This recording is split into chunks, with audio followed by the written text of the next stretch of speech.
주님께서 여러분과 함께 루카가 전한 거룩한 복음입니다. 그때 주님께서 말씀하셨다. 너희는 불행하여라. 바로 너희 조상들이 죽인 예언자들의 무덤을 너희가 만들기 때문이다. 이렇게 너희 조상들은 예언자들을 죽이고 너희는 그들의 무덤을 만들고 있으니 조상들이 저지른 소행을 너희가 증언하고 또 동조하는 것이다. 그래서 하느님의 지혜도 내가 예언자들과 사도들을 그들에게 보낼 터인데 그들은 이들 가운데 더러는 죽이고 더러는 박해할 것이다 하고 말씀하셨다. 그러니 세상 창조 이래 쏟아진 모든 예언자의 피에 대한 책임을 이 세대가 져야 할 것이다. 아벨의 피부터 제단과 성소 사이에서 죽어간 스가랴의 피에 이르기까지 그렇게 해야 할 것이다. 그렇다. 내가 너희에게 말한다. 이 세대가 그 책임을 져야 할 것이다. 불행하여라 너희 율법 교사들아. 너희가 지식의 열쇠를 치워버리고서 너희 자신들도 들어가지 않고 또 들어가려는 이들도 막아버렸기 때문이다. 예수님께서 그 집을 나오시자 율법학자들과 바리사이들은 독한 앙심을 품고 많은 질문으로 그분을 몰아대기 시작하였다. 예수님의 입에서 나오는 말씀으로 그분을 올가매려고 노렸던 것이다. 주님의 말씀입니다.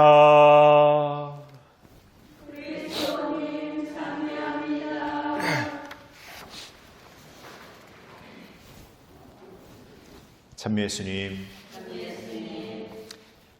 신앙의 율법이라는 게 있습니다. 유다인들에게 율법은 하느님을 잘 따르기 위한 또 나름의 어떤 규칙과 원칙 또 법칙이었습니다. 그러나 그 율법은 시간이 흐르면서 점점 더 세분화되고 점점 더 늘어났지만 오히려 그것이 더욱 하느님을 따르는 법으로서의 작용보다 오히려 율법의 어떤 행위의 집행을 갖고 있는 사람들, 율법을 가르치는 사람들에게 있어서 힘과 권력, 자신들의 어떤 특권으로 작용하기도 하였습니다.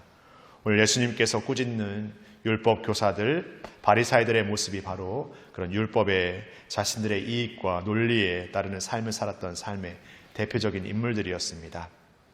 그들은 그러한 삶을 통해서 신앙의 삶으로 나아가는 데 있어서 자기들만의 방식, 우리만의 방식의 삶을 내세우고 오히려 하느님의 법, 하느님의 방식의 것을 저버렸습니다. 율법이라는 어떤 법은 갖고 있지만 그 법의 정신과 법의 본질적인 가치는 잃어버린 채 살아가 버리고 마는 것입니다. 우리도 우리의 삶에서, 우리의 신앙의 삶에서 많은 신앙의 활동과 신앙의 어떤 경험들을 통해서 많은 신앙의 어떤 삶을 살아가고 있습니다. 그러나 어느샌가 우리는 그 행위와 또 어떤 일의 양과 어떤 많은 어떤 경험들 속에서 본질적인 하나님의 믿음은 아랑곳하지 않은 채 오히려 행위의 양과 어떤 이뤄낸 성과에만 거기에 이렇게 환호하는 우리가 될 때가 있습니다. 무언가를 결과적으로 이뤄내야 하고 무엇을 이뤘다는 것으로 자족하고 자만하면서 오히려 거기에서 신앙의 크기를 재고 있는 우리 스스로가 될 때가 있습니다. 그러다 보니 오히려 그런 경험이 없고 그런 활동의 양이 적은 이들에게 신앙의 어떤 깊이가 적다라고 함부로 판단하고 단정지어 버릴 때가 있습니다. 그래서 우리는 서로가 마치 서로를 잣대지으면서 평가하는 신앙으로 신앙의 삶을 만들어 버리곤 합니다. 그러나 신앙의 삶은 오늘 바울 사도가 얘기하는 것처럼 율법의 행위를 넘어서 진정한 믿음으로 주어지는 하나님의 은총의 무상한 선물입니다.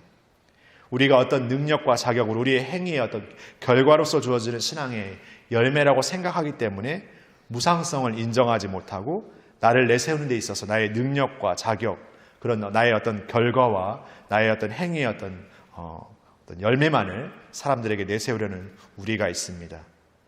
오히려 우리의 노력 위에 그분께서 주시는 무상의 선물이 더 값지고 크다는 것을 인정하면서 거기에 부족하지만 우리의 노력과 우리의 정성을 기꺼이 봉헌할 수 있는 우리가 되어야 할 것입니다.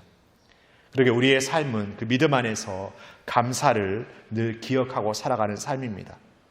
어쩌면 우리가 죄를 짓고 우리의 유혹에 빠지는 삶은 바로 그 감사함의 삶을 잃어버리게 만드는 삶입니다.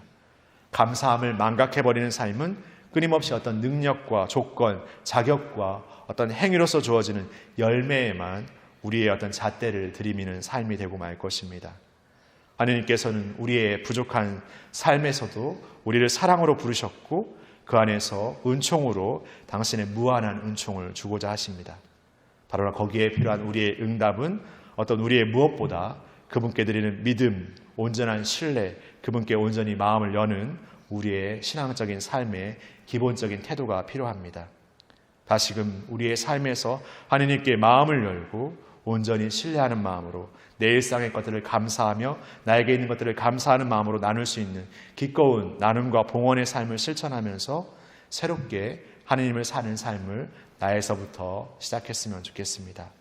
우리 자신의 시작의 삶이 다시금 다른 이들에게 기쁨이 되고 희망이 되고 용기가 되는 삶으로 나아가도록 우리 자신을 매일 새롭게 하느님의 뜻으로 봉헌하는 우리가 되었으면 좋겠습니다. 새롭게 감사하고 새롭게 사랑하고 새롭게 나누는 삶을 오늘 우리의 주어진 시간 안에서 다시금 값지게 은총으로 살아가는 우리가 되었으면 좋겠습니다. 잠시 묵상하시겠습니다.